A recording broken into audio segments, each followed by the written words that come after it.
всемогущего, источнику утешения.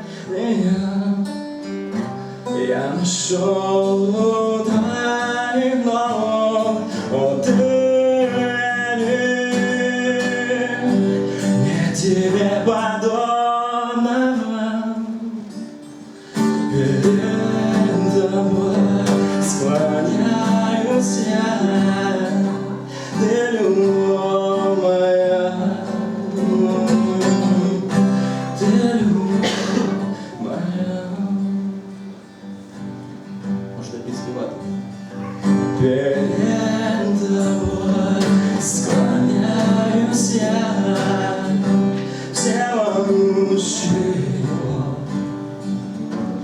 источник утешения.